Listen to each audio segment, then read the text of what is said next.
Well, guys, the Pixel 8 and Pixel 8 Pro are yet to arrive at many of your doorsteps, and the Pixel 8a, the lower end version of the Pixel 8 line, is in fact yet to be announced. But today we have our first, what I would call our first good look or perhaps reliable look at the Pixel 8a. Now, this does indeed come from an article on smartpre.com in conjunction with a very reputable leaker on leaks. I have sort of organized it into a threads thread, so we will be working off of that and looking at these images that way. Ladies and gentlemen, this is apparently what the Pixel 8a will look like. And at first glance, you may be saying to yourself, Shane, that looks very similar to the Pixel 7a. And yes, indeed it does, although there are some fairly large changes to the cosmetics of this device. Perhaps the first one you can notice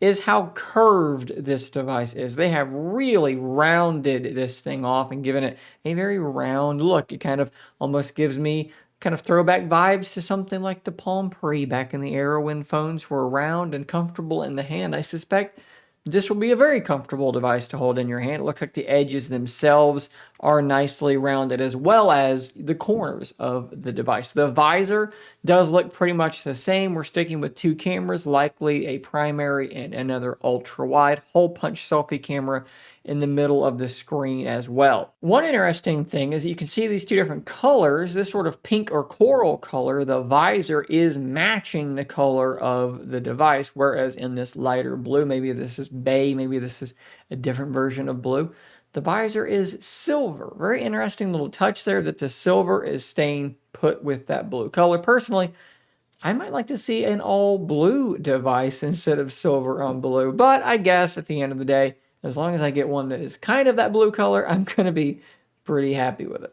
In terms of the specifications of the device, we really don't know a ton beyond the fact that it's going to be running a Tensor G3. However, it is a Tensor G3, as you can see down at the bottom, that has actually been slightly underclocked. They're actually reducing how fast this version of the G3 is running. And yes, this would reduce the performance a little bit on this device versus the Pixel 8 and the Pixel 8 Pro. It would also improve the battery life. I would imagine this is going to be using the same 6.1 inch 90 hertz refresh rate screen, conjunction with a clocked down Tensor G3, which should already be more fuel efficient than the Tensor G2, means it's probably going to have performance in the range of maybe a little better than the Pixel 7a, but hopefully with even better longevity, battery life, efficiency, and thermals than that Pixel 7a, because they are able to take something that has more power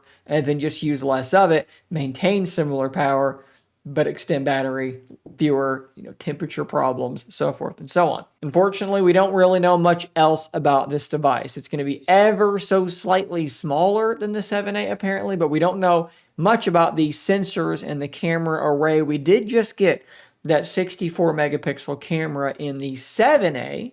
I would imagine it's going to stick around for the 8A. That ultra-wide sensor is definitely in need of some upgrades as well, so fingers crossed, maybe we'll get an improved ultra-wide camera of some sort as well. But again, we just don't know much about it in terms of the pricing. Again, nothing firm. I'm going to assume $499 is where they're going to stick again, so it'll be $499, $699, and $999 for the Pixel 8 range of devices. And Google has said that they don't intend on producing an ultra low price device, no $200 or $300 device. Makes me wonder, will this device also receive the very same 7 years of updates promise that we just got about the 8 and the 8 Pro? If you think about it, there's no real reason that it shouldn't, right? It's running the same processor, very similar hardware, so they should be able to do the exact same thing here. And if they were to do something like that, that would, in the long run, take care of the fact that they don't have a $200 or $300 Pixel device, because one could simply wait until the Pixel 8a is a year old and that price has fallen and purchase it then, knowing, hey, I've still got 6 years of updates. Maybe wait 2 years. You could probably get it for $150 at that point.